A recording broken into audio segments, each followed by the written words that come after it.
म्हणजे आज तुम्ही जर पाहिलं तर बसायला जागा नाही, पावत्या द्यायच्या कशा, कुठून द्यायच्या? जर आम्हाला रुपये घडत नाही तर द्यायचं, त्यांना पण घडत नाही आम्हाला पण घडत नाही. निफाड तालुक्यातील कसबे सुकेने गावात बुधवार या दिवशी आठवडे बाजार भरत असतो.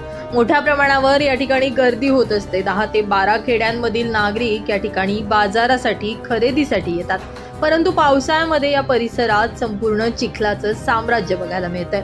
या ठिकाणी दुर्गंधी देखील मोठ्या प्रमाणावर पसरली असून व्यापाऱ्यांना आणि बाजार करण्यासाठी येणाऱ्या हजारो नागरिकांना हा त्रास सहन करावा लागतोय. जिकडे तिकडे चिखलाचं साम्राज्य, दुकानदारांनी दुकानं लावायची कशी आणि बाजार करणाऱ्यांनी बाजार करायचा कसा, असा सवाल या ठिकाणी उपस्थित होतोय. बुधवारच्या बाजारामध्ये काही धक्कादायक दृश्य नाशिक माझा न्यूज चॅनलच्या कॅमेऱ्यात कैद झाली आहे. या ठिकाणी एक खाऊवाला असून त्या खाऊवाल्याच्या पाठीमागे ढीगभर कचरा बघायला मिळतोय. विक्रेत्याला सुद्धा या ठिकाणी नीट उभं राहता येत नाहीये. तर त्याच खाऊवाल्याच्या पाठीमागे काही आक्षेपार्ह वस्तू दिसत आहेत. त्या वस्तू काय आहेत हे वेगळं सांगण्याची गरज नाही. थोडक्यात नागरिकांच्या आरोग्यासाठी हा प्रकार धोकादायक असला तरी हे भयान वास्तव आहे.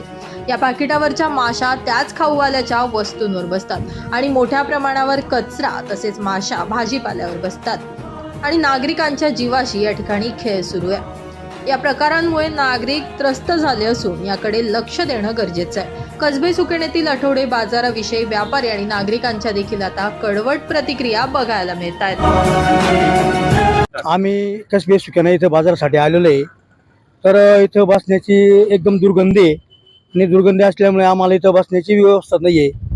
आणि तसेच इथं आम्ही भाजीपाला धंदा करतो आणि इथं दुर्गंधी अशी असल्यामुळे काही इथं खूप घाण टाकलेली आहे.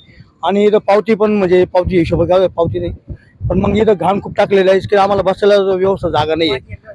तर इथं म्हणजे कुणी प्रशासनाने काही निर्णय घेतला पाहिजे लवकरात लवकर असं, किंवा परिवारांना थोडी व्यवस्थित जागा भेटली पाहिजे, थोडी बसण्याची व्यवस्था पाहिजे. शेतकऱ्यांकडून 100 ट्रॅक्टरची पावती घेत्या, 150 घेत्या, व्यापाऱ्याकडून 100 रुपयाची घेत्या.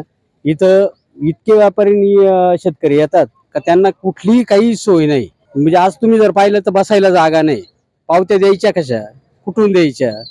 जर आम्हाला रुपये घडत नाही तर द्यायचं, त्यांना पण घडत नाही आम्हाला पण घडत नाही. याची सरकारने नोंद घ्यावी, असं शासनाने नोंद घ्यावी याची. ब्युरो रिपोर्ट, नाशिक माझा न्यूज, नाशिक.